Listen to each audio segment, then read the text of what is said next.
सदर साहब ने पॉइंट्स उस तकरीर में उठाए, सबसे पहले इस बात का पाकिस्तान पीपल्स पार्टी वेलकम करता है कि सदर ज़रदारी ने कोई ज़ाती बात नहीं की, कोई पर्सनल बात नहीं की, ना सियासी बात की। सदर ज़रदारी ने ये वाज़ेह कर दिया कि वो वफाक का नुमाइंदगी करते हुए, इस मुल्क का अवाम का नुमाइंदगी करते हुए उनके मसाइल को तरजीह दी।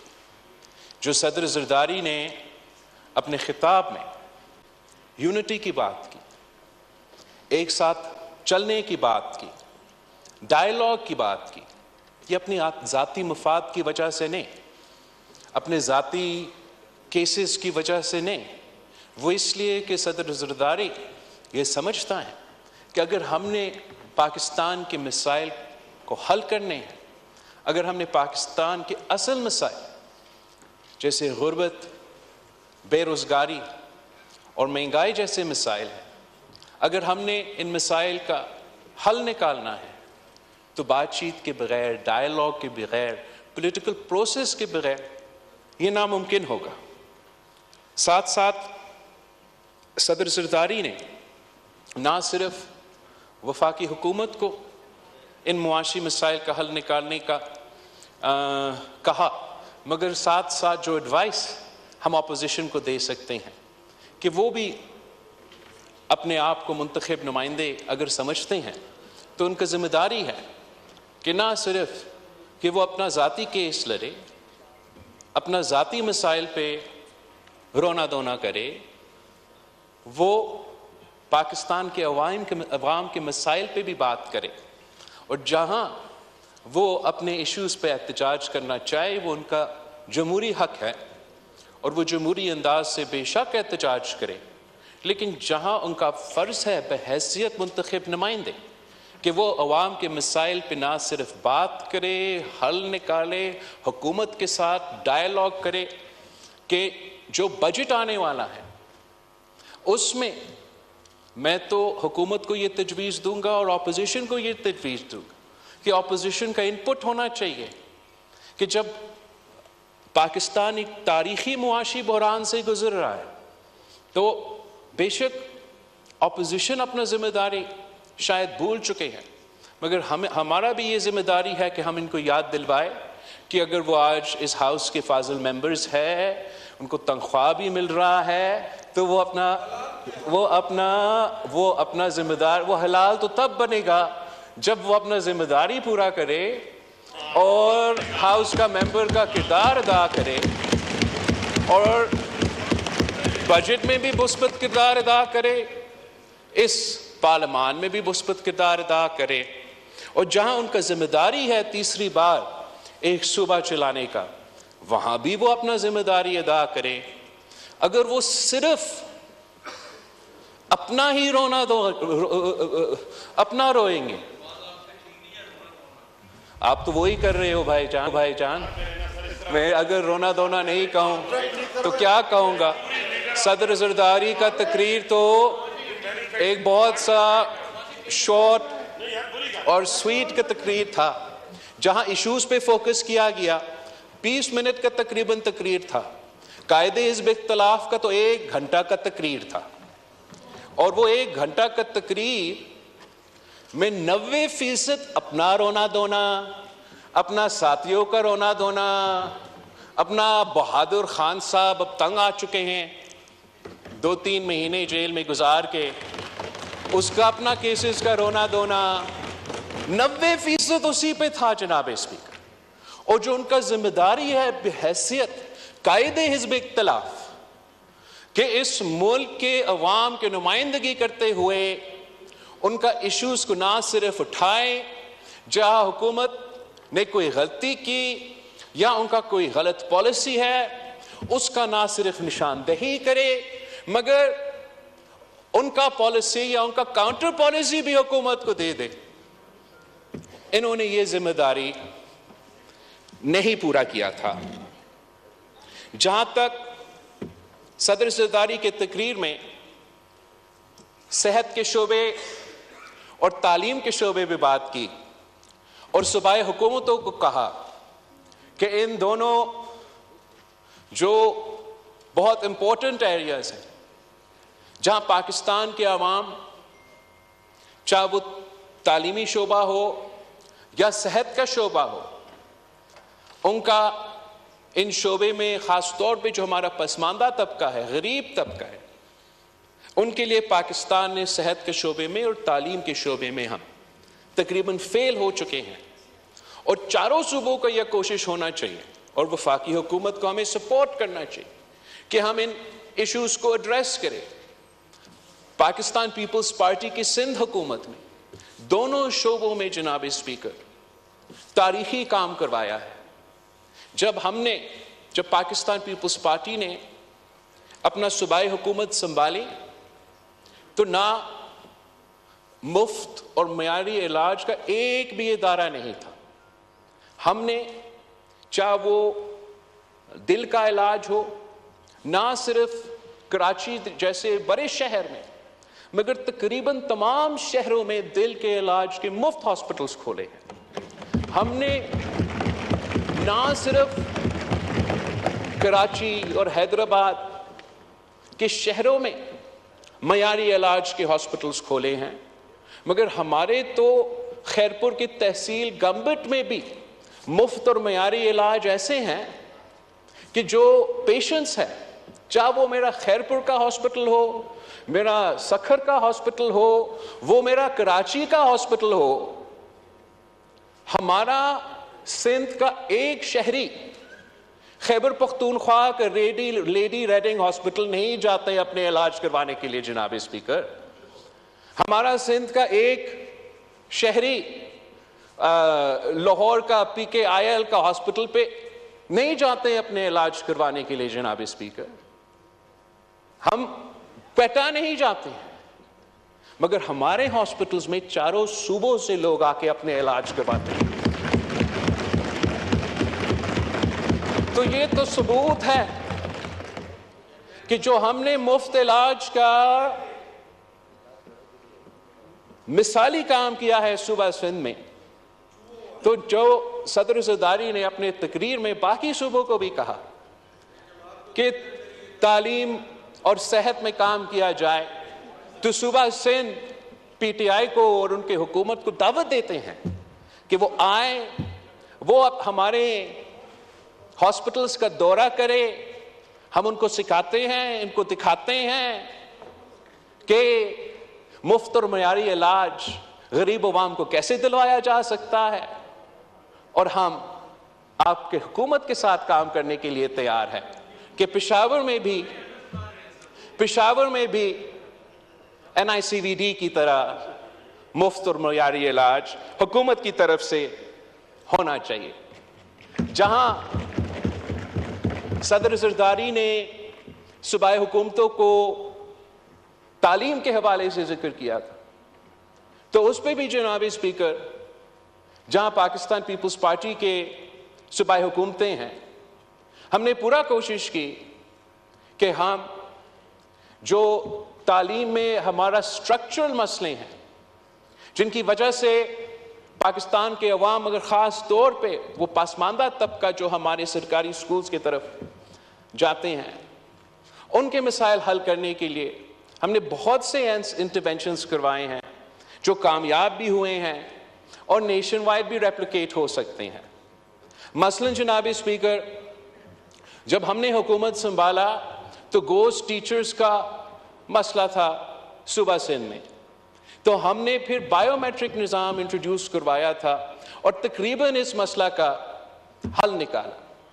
साथ साथ हमारा जो टीचर क्वालिटी है, टीचर क्वालिटी का मसला था कि वो टीचर क्वालिटी हम उस स्टैंडर्ड का मेंटेन नहीं कर सकते थे जिससे ये नौजवानों के लिए और उन बच्चों को हम वो मुस्बत नतीजा दिलवा सके एक अच्छा तालीमी इदारा को। इसके लिए हमने ना सिर्फ अपॉइंटमेंट्स के लिए वो मेरिट का टेस्ट का इंट्रोडक्शन करवाया, मगर साथ साथ एक ट्रेनिंग प्रोग्राम हमने शुरू किया है जिससे वक्तन फ़वक्तन हमारे टीचर्स को ये ट्रेनिंग हासिल करके अपना सर्टिफिकेट करवाना पड़ेगा, ताकि हम तालीमी इदारे में उनका जो स्टैंडर्ड्स है वो मेंटेन कर सकते हैं, और प्राइवेट इदारे के साथ साथ हम तालीमी इदारे में भी अपने बच्चों को अच्छे टीचर्स दिलवा सकें। जहां हुकूमत के वसाइल कम है जनाब स्पीकर, और खास तौर पे सूबाई हुकूमतों, वो भी छोटे सूबाई हुकूमतों वसाइल कम है, तो तालीम के हवाले से पाकिस्तान पीपल्स पार्टी का पब्लिक प्राइवेट पार्टनरशिप के जरिए जो इंटरवेंशंस रहे हैं वो भी बहुत ही कामयाब रहे हैं। और मैं बाकी सूबों को भी ये तजवीज़ दूंगा कि प्राइवेटाइज करने के बजाय, अपने स्कूल्स को प्राइवेटाइज करने के बजाय, उनको भी हमारा पब्लिक प्राइवेट पार्टनरशिप का मॉडल को अपनाना चाहिए। कुछ ये प्राइवेटाइजेशन का जो सिलसिला दूसरे सूबे में शुरू हुआ जनाब स्पीकर, वो हमारे तालीमी इदारों को प्रॉफिट मेकिंग इदारे बनाएंगे, तालीम के इदारे वो रहेंगे नहीं। जनाब स्पीकर, सदर ज़रदारी ने मुल्क के अंदर जो अवाम के इश्यूज है, चाहे वो मीशत के लिहाज से या सेहत और तालीम के बुनियादी जो इश्यूज हैं उन पर भी बात की, मगर साथ साथ पाकिस्तान का जो मौक़िफ़ है, चाहे वो कश्मीर के इशू पे या फ़लस्तीन के इशू पे, उस पर भी सदर ज़रदारी ने वाज़ेह बयान किया। और मैं इस चीज़ का मज़म्मत करना चाहूँगा कि जिस वक्त सदर पाकिस्तान का कश्मीर पॉलिसी, पाकिस्तान के फ़लस्तीन के बारे में जो बयानियाँ हैं, वो ना सिर्फ इस ऐवान में पाकिस्तान के अवाम के सामने रख रहे थे, मगर जो हमारा फॉरेन डेलीगेशन यहाँ बैठे थे, जो डिप्लोमेट्स यहाँ बैठे थे, उनके सामने भी रख रहे थे। तो हमारा दोस्त जो ऑपोजिशन बेंचेस पे बैठने चाहिए थे, वो वहाँ नहीं बैठे थे, वो यहाँ शोर शराबा कर रहे थे, वो सीटियाँ बजा रहे थे। तो क्या पैगाम वो ना सिर्फ पाकिस्तान के अवाम को मगर हमारा डिप्लोमेट्स को भेज रहे थे कि उनका जो ज़ाती इश्यूज है, वो जो उनका रोना धोना है, वो ना सिर्फ पाकिस्तान के मसाइल से इनकी नज़र से ज़्यादा अहमियत रखते हैं, मगर चाहे वो कश्मीर का मसला हो या फ़लस्तीन के मसला हो, उन मौके पे भी वो अपना सियासत को तरजीह देते हैं, इन अहम नेशनल इश्यूज को तरजीह नहीं देते। जनाब स्पीकर, में जहां हमारा जो इंटरनेशनल पॉलिसी है कश्मीर के हवाले से, उस पर सदर ज़रदारी साहब का शुक्रगुजार हूँ कि इतने वाज़ेह अल्फाज में एक बार फिर ज़ाया किया गया। साथ साथ जो एहतजाज चल रहे थे आज़ाद कश्मीर में, वहाँ की इश्यूज़ के मुताबिक, उस पर भी मैं सदर ज़रदारी का शुक्रगुजार हूँ कि उसने इसका जो जल्दी इसका इंटरवेंशन था इस इशू पे और नोटिस लेने का इस इशू पे, और मैं हुकूमत वक्त का भी शुक्रगुजार हूँ उनका जेनरस एलोकेशन का, कि इन्होंने जो वहाँ के अवाम के जेन्युइन मसाइल, जेन्युइन इश्यूज थे, जेन्युइन मुतालबात थे, उनको मानते हुए इन्होंने कश्मीर के लिए, आज़ाद कश्मीर के लिए एक पैकेज का ऐलान किया है। साथ साथ जनाब स्पीकर, में आपके थ्रू हुकूमत वक्त को एक और इशू को हाईलाइट करना चाहूँगा। इस वक्त जनाब स्पीकर, पाकिस्तान के किसान सूबा पंजाब, सूबा सिंध में सरापा एहतजाज है, और हम बलूचिस्तान में भी, बिल्कुल बलूचिस्तान में भी, पूरा मुल्क में भी हमारा किसान सरापा एहतजाज है। और हम सब, चाहे ऑपोजिशन बेंचेस पे हो या हुकूमत के बेंचेस पे हो, आप हमारे तीनों के तीन जो पीपल्स पार्टी, पीटीआई, मुस्लिम लीग के मंशूर हैं, अगर आप वो पढ़े तो हम सब ने ये अल्फाज इस्तेमाल किया है कि पाकिस्तान का ज़राअत इस मुल्क की मईशत का बैकबोन है। अगर कश्मीर हमारा शहरग है तो हमारा मईशत का शहरत इस मुल्क के किसान है।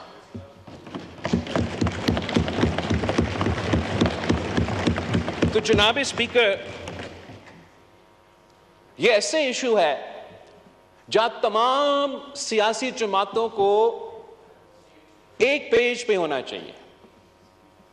एक ये जो किसानों का मुआशी कत्ल हुआ है, वो जो मुआशी कत्ल इस वक्त जारी है, उस पे इस हाउस का मुतालबा है कि अकाउंटेबिलिटी होना चाहिए। कि जो वफाकी हुकूमत, इंटरिम वफाकी हुकूमत में फैसला लिया गया कि बाहर से डॉलर्स खर्च करके हम दूसरे ममालिक को और दूसरे ममालिक के किसानों को पाकिस्तान का आवाम का टैक्स का पैसा उनको दिया गया और इंपोर्ट करवाया गया व्हीट, वो फैसला की वजह से ना सिर्फ पाकिस्तान की मईशत को नुकसान हुआ, ना सिर्फ वो पैसा जाया हुआ, मगर आज तक हमारा किसानों का मुआशी कत्ल जारी है और आगे जाके भी इसका इम्प्लीकेशन ना सिर्फ आप नजराए शोबे पे मगर आपके मईशत पे होगा। तो जनाब स्पीकर, एक तो अकाउंटेबिलिटी पे हम सब, मैं उम्मीद करता हूं एक ही पेज पे होंगे कि होना चाहिए, और साथ साथ हम सब हुकूमत वक्त से भी ये रिक्वेस्ट करते हैं कि अब कमिटी खेलना बंद करें। अगर हम इस मुल्क की मईशत को तरक्की करना देखना चाहते हैं, अगर हम इस मुल्क के ज़राए शोबा को तरक्की करना देखना चाहते हैं, अगर हम अपने किसानों को तरक्की करते हुए देखना चाहते हैं, अगर हम अपना एक्सपोर्ट्स में इजाफा करना चाहते हैं और पाकिस्तान की मईशत को फायदा पहुंचाना चाहते हैं, तो कल नहीं आज एक्शन लेना पड़ेगा जनाब स्पीकर।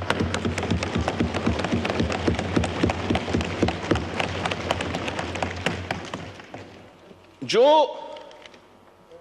ये फैसला हुआ कि बाहर से गंदम खरीदा जाएगा, इसकी वजह से ऑब्वियसली हुकूमत ने अपना प्रोक्योरमेंट कम किया, सिंध हुकूमत ने अपना प्रोक्योरमेंट कम किया, पंजाब का सुनने में आ रहा है कि उन्होंने प्रोक्योर ही नहीं किया, और जो मार्केट में ऑब्वियसली इसकी वजह से किसानों को वो रेट नहीं मिल रहा है, तो हर तरफ से पाकिस्तान का किसान परेशान है। And to add insult to injury, Mister Speaker, ना सिर्फ व्हीट इंपोर्ट हुआ, ना सिर्फ व्हीट प्रोक्योरमेंट नहीं हो रहा, ना सिर्फ उनको अपना रेट नहीं मिल रहा है, मगर हुकूमत ने एक्सपोर्ट पे भी पाबंदी लगाया है जनाब स्पीकर। किसान जाए तो कहां जाए? मतलब ये मेरा समझ से बाहर है। वजीर आजम शहबाज शरीफ साहब को ढूंढना चाहिए कि ये कौन से ब्यूरोक्रेट्स है, कौन से मिनिस्टर्स है जो इस स्कैंडल में मुलव्विस थे, उनके खिलाफ एक्शन लेना चाहिए, और जो अब हुकूमत को फैसले लेना ही चाहिए, एक्शन लेना चाहिए, उसमें भी देर नहीं होना चाहिए जनाब स्पीकर। कम से कम ये मानते हुए कि ये नुकसान तो किसानों को उनकी वजह से तो नहीं हो रहा है, ये नुकसान उनको दुनिया का मुआशी हालात या पाकिस्तान की मुआशी हालात की वजह से नहीं हो रहे हैं, ये नुकसान उन नालायक, नाअहल, अनडेमोक्रेटिक, अनइलेक्टेड लोगों की फैसलों की वजह से हो रहा है। तो पहले हुकूमत ये मानते हुए, ये देखते हुए कि ये किसान का कसूर नहीं, इनको फौरन ये फैसला करना चाहिए कि हुकूमत किसानों को मदद करेगा।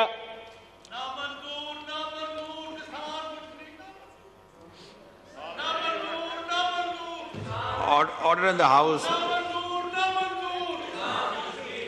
मस्ती खेल कि साहब, हम ऑनरेबल मेंबर बोल रहे हैं, कि प्लीज। हम कम से कम जो एक्सपोर्ट पे पाबंदी है वो फौरन हटाया जाए और एक्सपोर्ट की इजाज़त भी दी जाए, ताकि पाकिस्तान के किसान भी कमा सके और पाकिस्तान की मईशत को फ़ायदा हो। जनाब स्पीकर, जब शहीद मोहतरमा बेनज़ीर भुट्टो इस मुल्क की वज़ीर आज़म थी तो एक ये आलू के किसान का एक क्राइसिस हुआ था और कहा गया कि वज़ीर आज़म हमारा ये सप्लाई और डिमांड का इशू है, हम कुछ कर नहीं सकते हैं।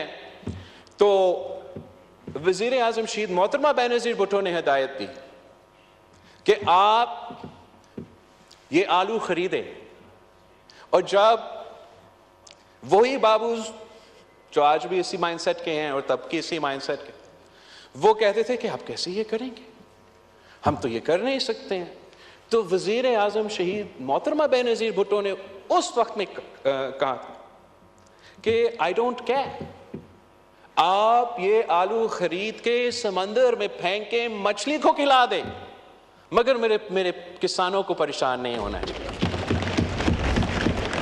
आज जनाब स्पीकर, हमें समंदर में फेंकने की जरूरत भी नहीं है। गजा में, फलस्तीन में जो फलस्तीन के मुसलमानों के साथ जुल्म हो रहा है, इस वक्त उनका जरूरत है, जितना उनको गंदम की जरूरत होगा पाकिस्तान की हुकूमत वो गंदम भेजे, मगर पाकिस्तान के किसानों से आप गंदम प्रोक्योर करें, आप गंदम खरीदे, ये जुल्म बंद करें, ये मुआशी कत्ल बंद।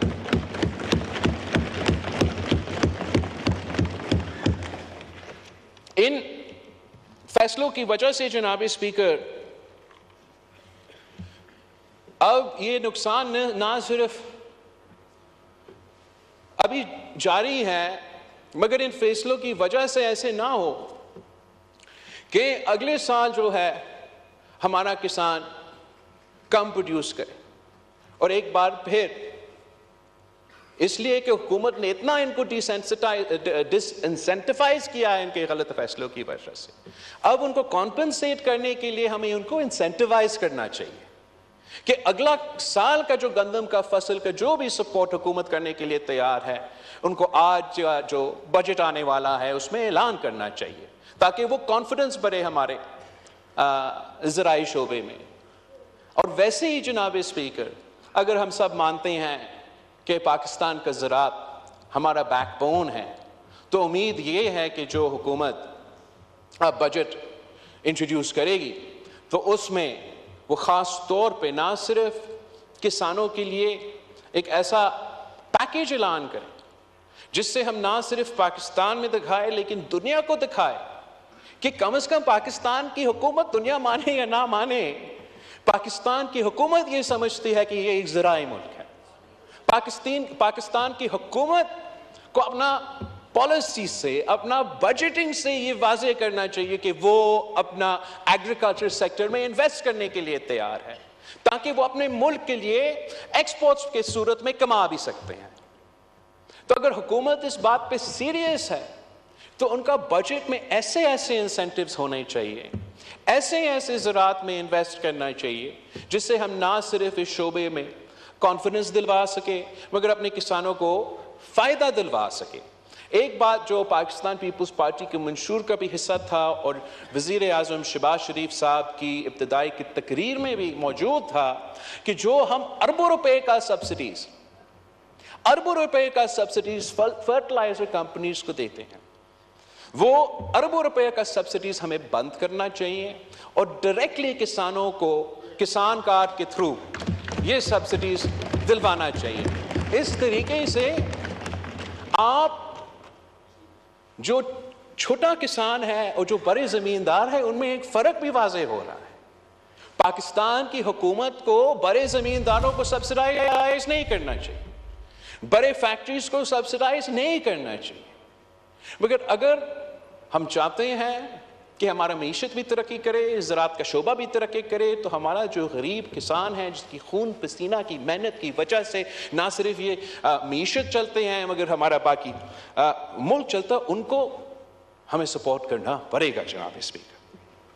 फाइनली जो मैं एक पॉजिटिव तजवीज़ देना चाहूँगा कि हमें ये मानते हुए कि इस मुल्क के साथ ये जुल्म है कि हम अपने आप को ज़राए मुल्क कहलाते हैं मगर सालाना 10 अरब रुपया एग्रीकल्चर गुड्स और कमोडिटीज़ को हम बाहर से इंपोर्ट करते हैं। हमारा पॉलिसीज़ ऐसे रहे हैं, एक तो इनकंसिस्टेंट और दूसरा हम किसानों को इनकरेज करने के बजाय उनको अपने सियासी मजबूरियों की वजह से, सियासी फैसलों की वजह से या कभी कभार गैर सियासी फैसलों की वजह से हम गरीब किसानों को नुकसान पहुंचाते हैं। तो हमें इसलिए कि इस इशू पे तो तमाम जमातें एक है, ये पाकिस्तान का ऐसा इशू है कि चाहे आप ऑपोजिशन के बेंचेस से ताल्लुक़ रखे, हुकूमत की बेंचेस से ताल्लुक़ रखे, हम सब इस इशू पे एक है। तो हमें कोशिश करना चाहिए कि हम इस इशू का हल निकालें। हम ऐसा एक एग्रीकल्चर इमरजेंसी के नाम पे 10 साल का अगर जो कंसिस्टेंट पॉलिसीज़ होंगे, जो हुकूमत आज से ऐलान करे, स्टेक होल्डर्स को ऑन बोर्ड लेके, किसानों से, किसान के ऑर्गेनाइजेशन से इंगेज करके, बाकी पूरे मुआशरे से इंगेज करके, ऐसे आप कंसिस्टेंट पॉलिसीज़ आज से ऐलान करें कि 10 साल तक पाकिस्तान का ज़राए शोबे में, ज़राए मीशत में ये हमारा पॉलिसी होगा, तो इंशाअल्लाह ताला फिर दुनिया की कोई ताकत पाकिस्तान की तरक्की नहीं रोक सकेगा जनाब speaker.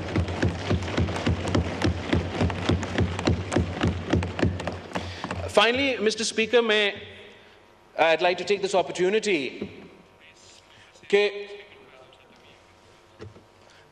I'd like to take this opportunity कि इनका जो order in the house, opposition के order in the house, मस्ती खेल साहब, दोस्त है, सुने, इनका जो नॉन सीरियस एटीट्यूड है उस पे मैं अफसोस का इजहार करना चाह रहा हूँ। हम अब मैं शुरू करूँ तो कहाँ से शुरू करूँ जनाब स्पीकर? अब ये तो आजकल कुछ परेशान है। पाकिस्तान पीपल्स पार्टी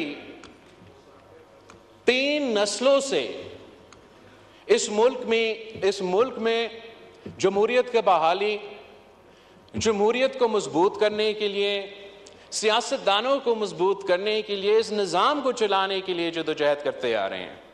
और वो 30 सालों के लिए अगर किसी ने हमारा मुखालफत किया तो इन्हीं लोगों ने मुखालफत किया जनाब स्पीकर।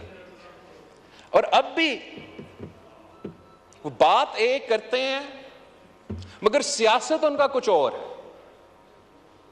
वो बतौर इनके जिद्दोजहद कर रहे हैं आइन की बालादस्ती के लिए, बतौर इनके ये जिद्दोजहद कर रहे हैं रूल ऑफ लॉ के लिए, बतौर इनके वो जिद्दोजहद कर रहे हैं हकीकी आजादी के लिए।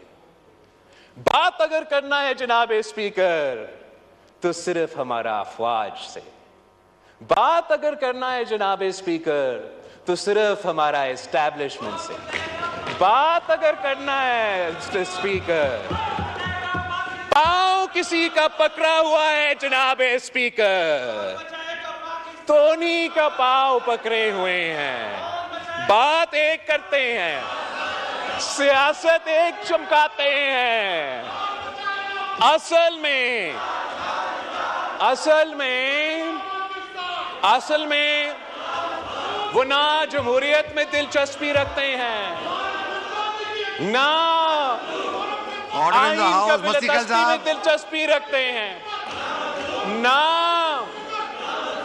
रूल ऑफ लॉ में दिलचस्पी रखते हैं जनाब स्पीकर, ना जमहूरियत में दिलचस्पी रखते हैं जनाब स्पीकर। अगर दिलचस्पी रखते हैं तो वो अपना जाती इश्यूज, अपना जाती लीगल केसेस, अपना जाती मसले के रोना धोना, अगर कुछ चाहते हैं तो अवाम के मसाइल का हल नहीं चाहते। अगर कुछ चाहते हैं तो जमहूरियत को मजबूत करना नहीं चाहते। सिर्फ और सिर्फ वो अपना जाती मसाइल का हल चाहते हैं और वो जानते हैं कि किसका पांव पकड़ना पड़ेगा अगर वो,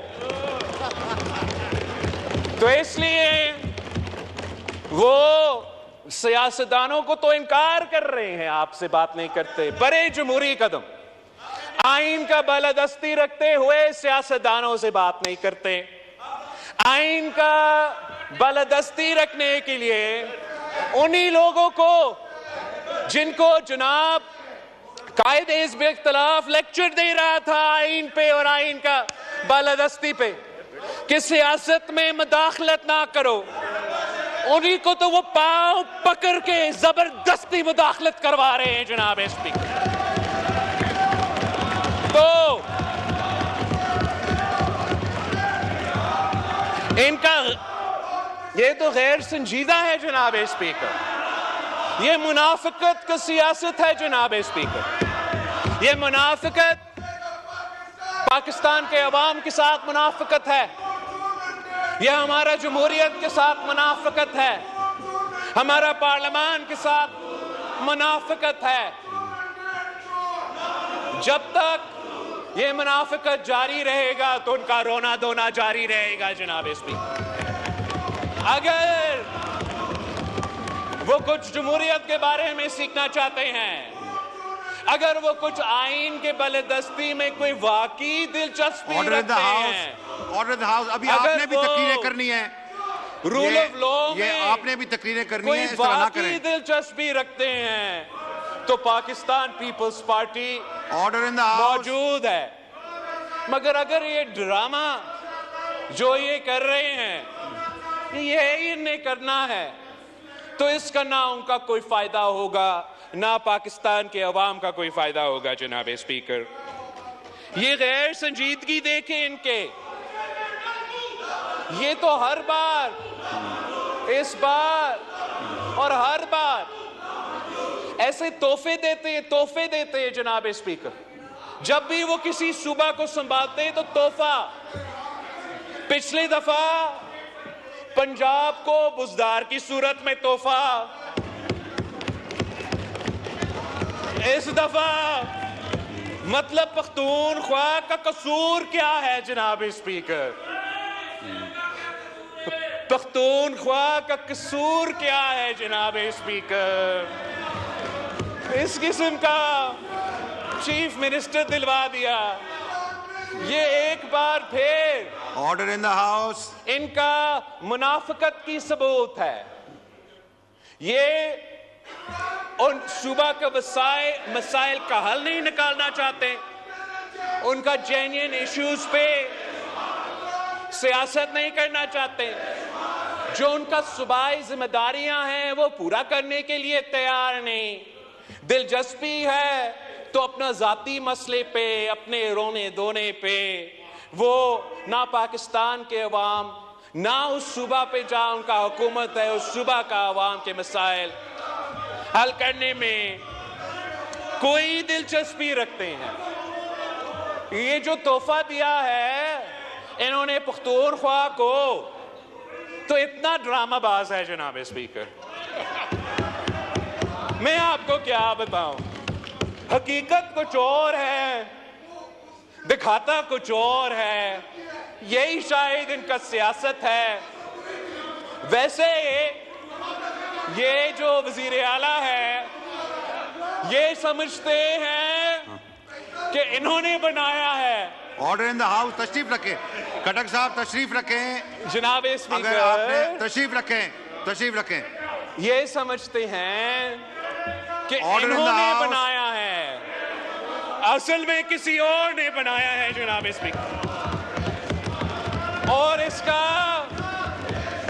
इसका तो माशाल्लाह जनाब स्पीकर इतना सेटिंग है, मैं आपको क्या बताऊं। वो तो सबसे पहले किससे मिलता है जनाब स्पीकर? सबसे पहले वजीर आला बनने के बाद वो तो हमारा दोस्त, मेरा तो भाई। आपको मौका मिलेगा, बोलिएगा। मेरा तो भाई मोहसिन नकवी साहब से मिलता है जनाब। इस तरह ना करें, आपने भी बोलना है। जनाब स्पीकर, इतना अच्छा बच्चा है आपका तोहफा। तो फिर अब खान साहब को क्या मुंह दिखाए? खान साहब को ये हवाई फायरिंग करता है हर दिन जनाब स्पीकर, हवाई फायरिंग बयान देता है।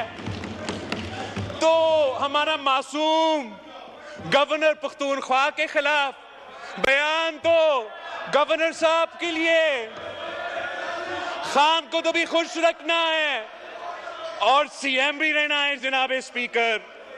मसला इसमें वो है, मसला इसमें सिर्फ इतना है कि चाहे पख्तूनख्वा हो, चाहे यहां हो, चाहे ये पिछले इनका हुकूमत का करदगी हो, डोगर साहब आप देखें, ये सियासत ही यही रहा है कि दिखाना कुछ और है, करना कुछ और है, और इसका नुकसान पाकिस्तान के अवाम भुगत रहे हैं।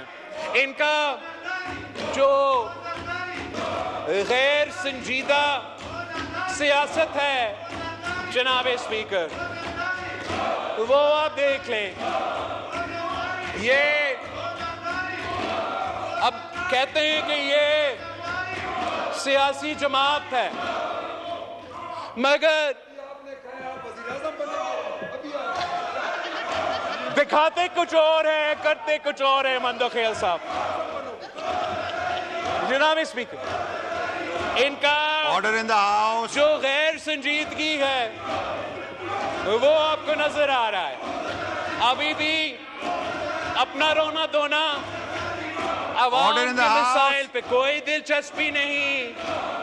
और मई 9 जैसा संगीन वाकया को मजम्मत करने के लिए तैयार नहीं।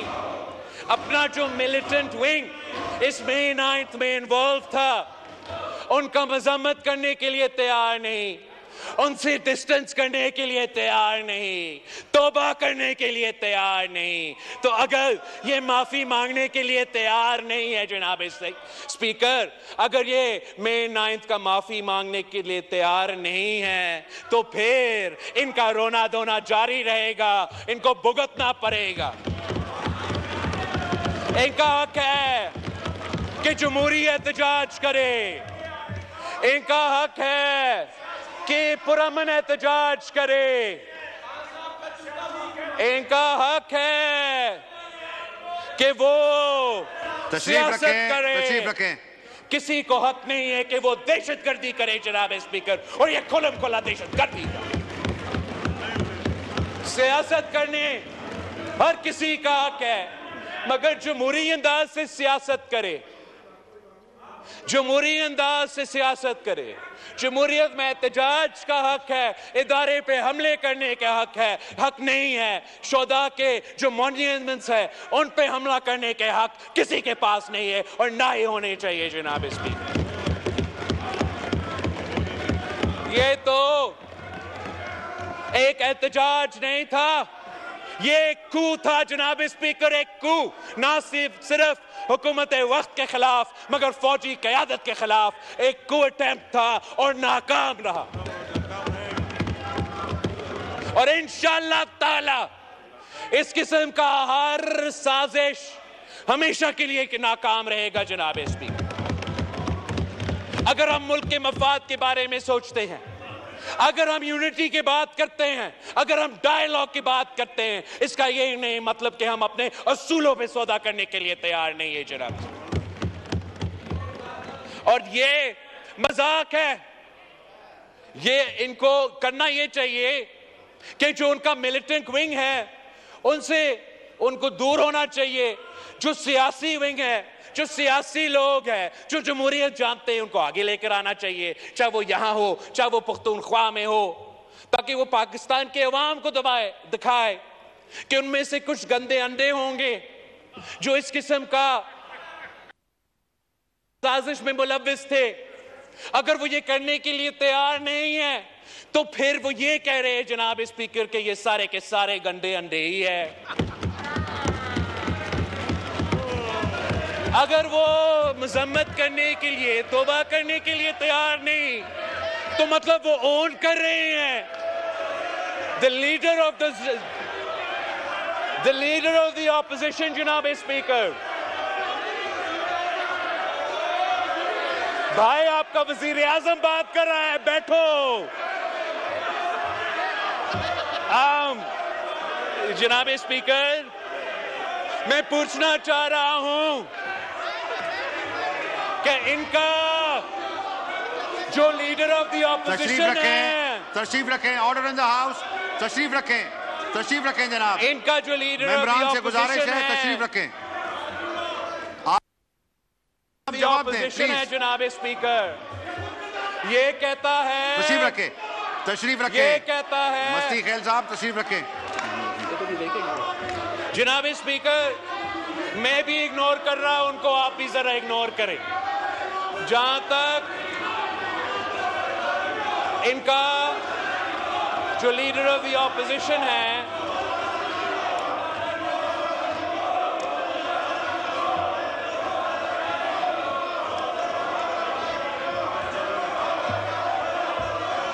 इनका जो लीडर ऑफ द ऑपोजिशन है जनाब स्पीकर, उसने मई 9 की कू अटेम्प्ट को, मई 9 की दहशतगर्दी को शहीद मोहतरमा बेनजीर भुट्टो की शहादत के साथ कैसे मिलाया है। इन गैर जमहूरी, गैर सियासी लोगों को अंदाजा नहीं है कि कहां शहीद मोहतरमा बेनजीर भुट्टो की शहादत और कहां ये दहशतगर्दी जो मई 9 पे हुआ था। ना सिर्फ हम इसका मज़म्मत करते हैं जनाब स्पीकर, हम मुतालबा करते हैं कि आप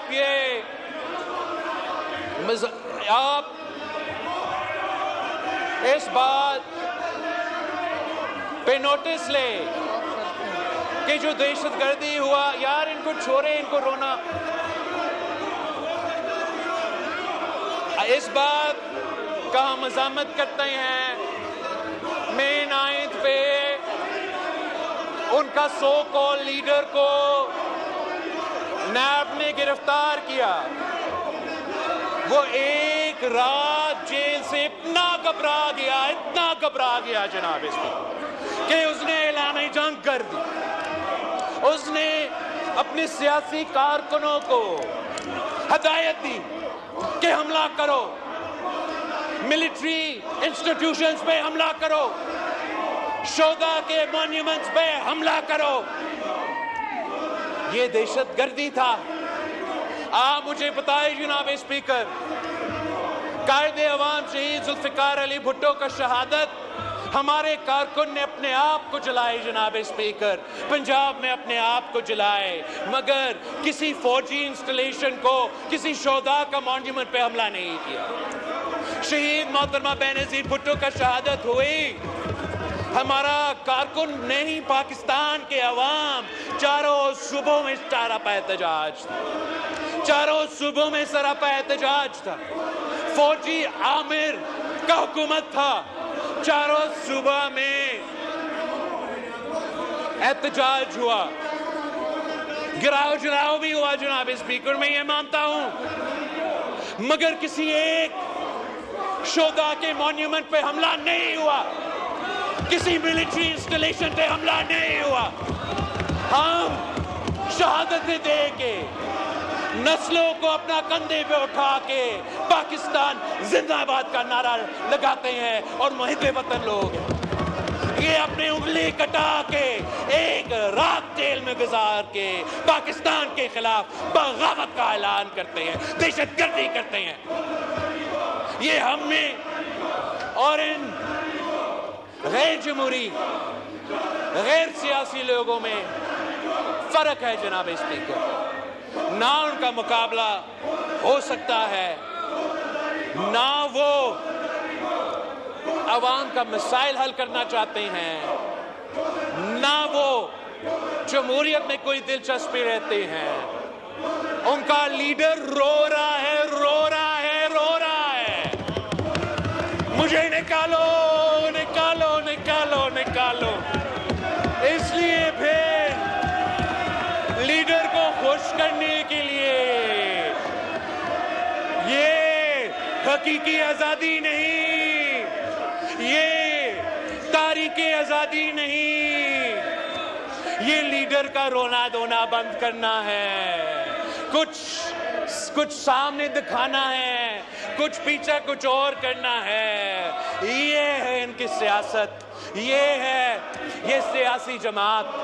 और इंशाअल्लाह ताला पाकिस्तान पीपल्स पार्टी इस गालिम गलोच की सियासत को, इस नफरत और तकसीम की सियासत को, इस दहशतगर्दी की सियासत को अवाम के मैदान में जमहूरी अंदाज से शिकस्त दिलवाएंगे। आपका बहुत शुक्रिया जनाब स्पीकर।